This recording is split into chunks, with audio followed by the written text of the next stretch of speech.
Now, what I want to introduce into this conversation as we move forward in this crucial year 2010, that it is critically important that we insert into all our conversations the notion of justice. And that is why, for example, Kofi Annan, in the run-up to Copenhagen, joined with us, together with a range of people, to actually insert into our development discourse the notion of climate justice, for example. I mean, we talk about gender justice and so on, but when we think about climate justice, just very quickly, it is patently wrong and unjust that men and women in countries that have been least responsible for the climate chaos that we find ourselves in now, not tomorrow, because 300,000 people are dying now from climate impacts. We have thousands of climate refugees in Bangladesh and Africa now, and we already now can see how climate change is driving up conflict. For example, even when you look at the genocide in Darfur, when you look at that, you can see it simply as an ethnic conflict, but the major driver of that genocide is water scarcity and land scarcity, and the water scarcity in particular is a result of climatic impacts that are happening now. Lake Chad was one of the largest inland seas in the world that neighbors Darfur. It's virtually dried up as a result of climatic impacts. But it is tragic that even those citizens from those countries who have been least responsible are the ones that are paying the first and most brutal price.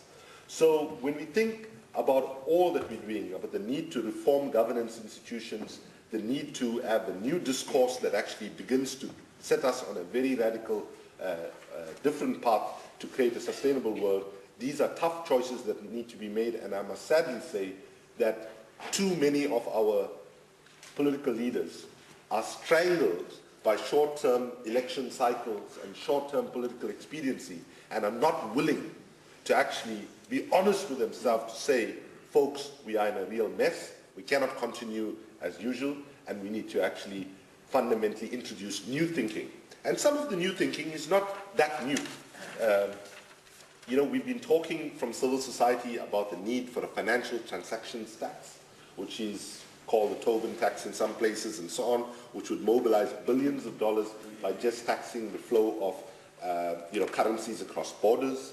We've been talking about closing the tax havens which allow corporations to behave with impunity and to escape the tax obligations, billions of dollars that get wasted and disappear because we are not willing to make some decisions that upset certain powerful lobbies in the private sector.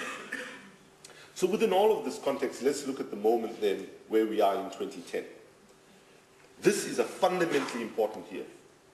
And the most reason it is fundamental is because for the first time, the World Cup in football comes to Africa, in South Africa, in June, July. But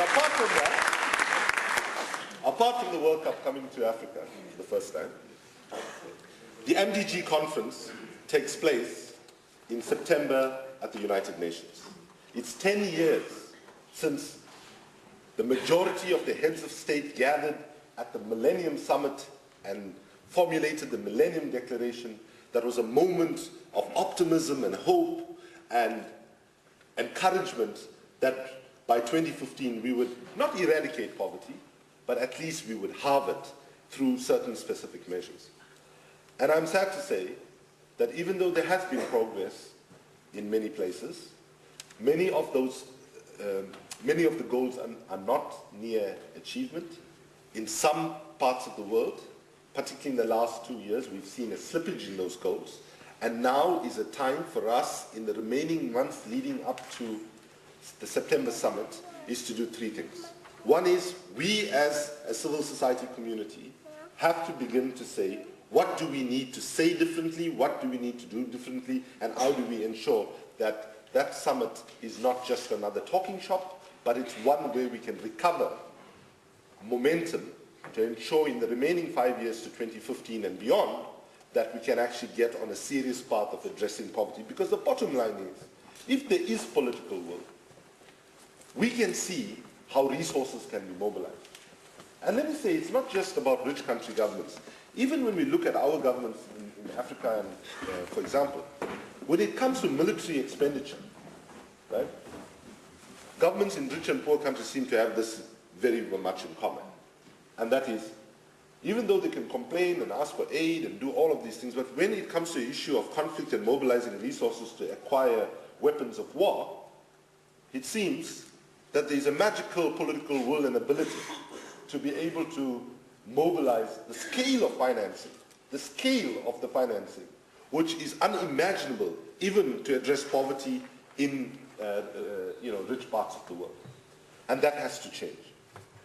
The second thing we have to do is to begin to say, now is the time for us to say we cannot wait any longer. Because every delay we have, the consequences and the costs are increasing astronomically. Just to give you a few examples. The International Energy Association, for example, and backed up by the British economist and former World Bank chief economist Nicholas Stern, have said that every year we delay getting a fair, ambitious, and legally binding treaty in terms of climate, the cost goes up by at least $500 million more every year of delay.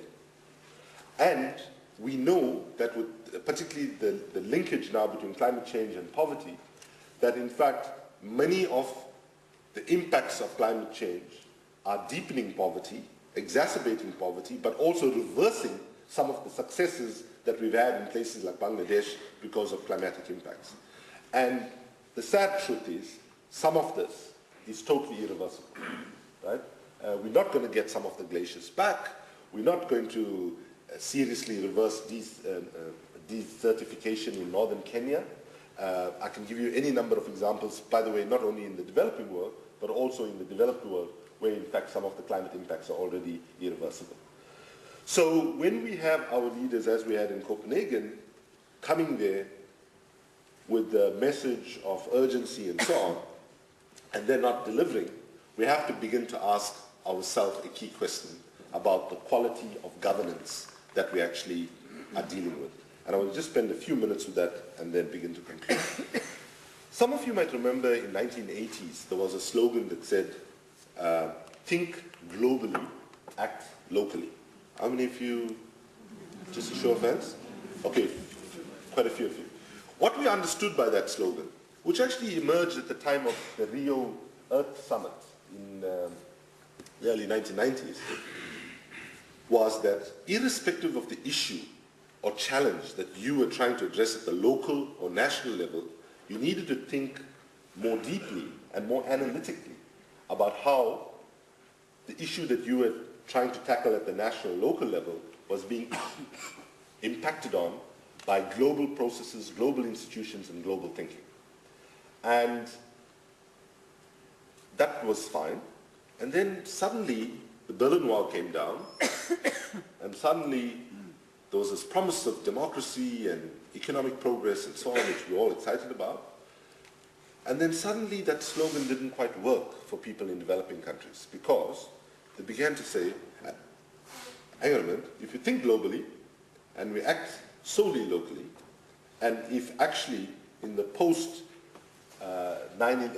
post-Berlin Wall period, actually real power on many things are shifting from the national to the global levels, because today you cannot, even if every African political leader was ethical, anti-corrupt, efficient, and so on, right? Assume that, right? That every African leader is like, a combination of, Mahatma Gandhi and, Jesus Christ and, a range of other religious leaders in one. Still, they won't be able to deliver development to the people because the trade policies are unjust and they have virtually no control over it. Even addressing an issue like HIV/AIDS, because the pricing of life-saving pharmaceutical drugs, right, is not determined at the national level. It's determined through an organization called the World Intellectual Property Organization, WIPO. And even addressing HIV/AIDS cannot be seen as a solely national issue, because those drugs are critically important to save lives of people who are HIV positive. Of course, the environment cannot be seen as a national issue. And just in the last 2 years, we've had bird flu, what's the other one? Swine flu and various other diseases that clearly don't respect visas and national boundaries.